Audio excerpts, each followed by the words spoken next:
Hello प्यारे बच्चों, स्वागत है आपका मेरे नए वीडियो में, जहां हम पढ़ने वाले हैं कक्षा 4 के हमारा भारत का पाठ 1 और पाठ का नाम है भारत एक परिचय। सभी को अपने आसपास के क्षेत्र, अपने शहर एवं देश के बारे में जानकारी होनी चाहिए। तीसरी कक्षा में आपने हमारी दिल्ली के बारे में पढ़ा। अब हम अपने देश भारत के बारे में जानेंगे। भारत एक बहुत बड़ा देश है। यदि हम बड़े आकार का आधार बनाएं तो विश्व में हमारा देश 7वें नंबर पर आता है। संसार के नक्शे में भारत को देखिए। इस विशाल देश को जानने एवं समझने के लिए सबसे पहले मानचित्र की आवश्यकता होती है।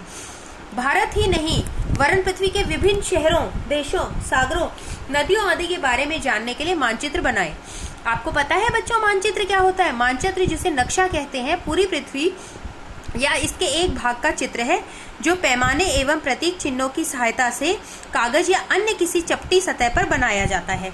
तो बच्चों, हम ये जो देख रहे हैं ये एक विश्व को दर्शाने वाला मैप है। हालांकि ये एक गोलाकार उस पे बना हुआ है। इसे एक चपटे या समतल सतह पर होना चाहिए जो कि मानचित्र कहलाता है। किसी देश या क्षेत्र के मानचित्र को देखकर हम उस देश के सीमा, नदियों, शहरों, पर्वत, मैदान आदि के बारे में जान सकते हैं। इसके लिए हमें मानचित्र को पढ़ना आना चाहिए। मानचित्र पर कुछ संकेत बने होते हैं। उन संकेतों को देखकर हमें पता चलता है कि कहाँ शहर है, कहाँ नदी, मैदान या पर्वत है। किसी नए स्थान के बारे में जानने के लिए हम सबसे पहले यह जानने का प्रयास करते हैं कि वह स्थान हमारे घर से किस दिशा की तरफ है। इसलिए हम सबसे पहले दिशाओं को समझते हैं। मानचित्र में दिशाएं अवश्य दर्शाई जाती हैं। अधिकतर मानचित्रों में उत्तर दिशा ही दर्शाई जाती है।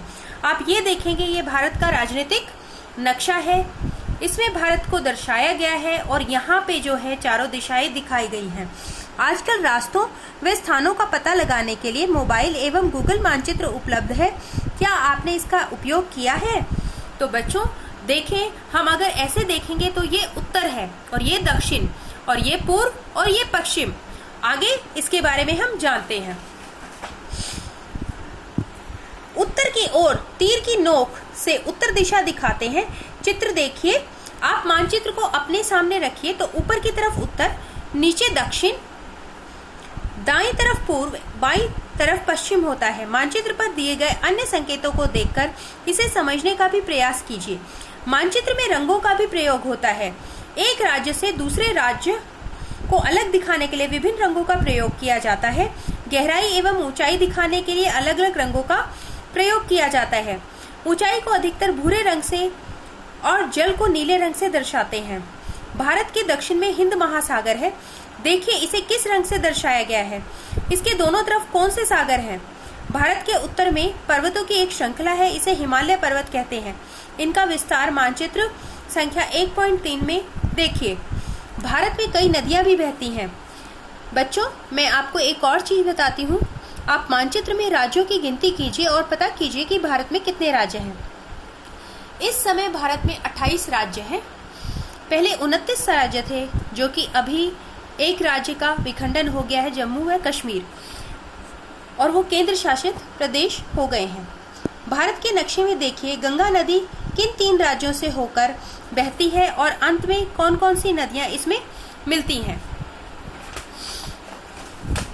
ये भारत का एक प्राकृतिक चित्र है जिसे फिजिकल मैप कहते हैं।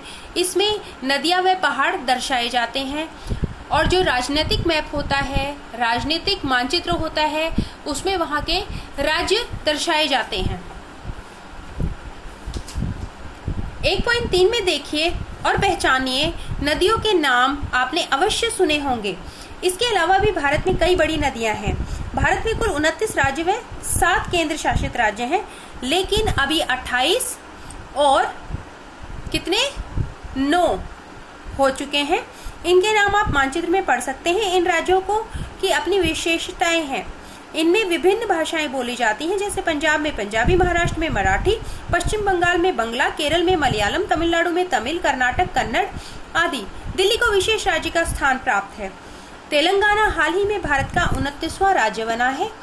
लेकिन अभी एक और क्योंकि ये किताब पुरानी है, एक और नई चीज़ आ गई है कि जो जम्मू कश्मीर है वो भी विखंडित हो चुका है। भारत की सभी धर्मों के लोग जैसे हिंदू, मुस्लिम, सिख, ईसाई, बौद्ध, जैन और पारसी आदि मिलकर रहते हैं। इस तरह भारत अनेकता में एकता का देश है। आप भारत के विभिन्न भागों में बोली जाने वाली अन्य भाषाओं के बारे में पता करिए। इसमें अभ्यास भी दिया गया है बच्चों। भारत का मानचित्र देखकर लिखिए। भारत में सबसे उत्तर का एक राज्य, मध्य में स्थित एक राज्य और दक्षिण में स्थित 2 राज्य। तो बच्चों आप इसे आसानी से कर सकते हैं और हमारे देश में जानने के लिए इस पाठ को आप बार बार पढ़ें। बहुत ही मज़ेदार पाठ है। हमें अपने देश के नक्शे के बारे में पता चलता है। यहाँ कौन से राज्य हैं, वहाँ कौन सी बोली बोली जाती है, वो नक्शे में कहाँ कहाँ है, ये सब हमें पता चलता है। और नक्शे को पढ़ना हमें आना चाहिए। 2 तरीके के नक्शे हमने देखे, राजनीतिक और बताइए दूसरा आप बताएं। ये आपको स्वयं करना होगा। Please like, share and subscribe.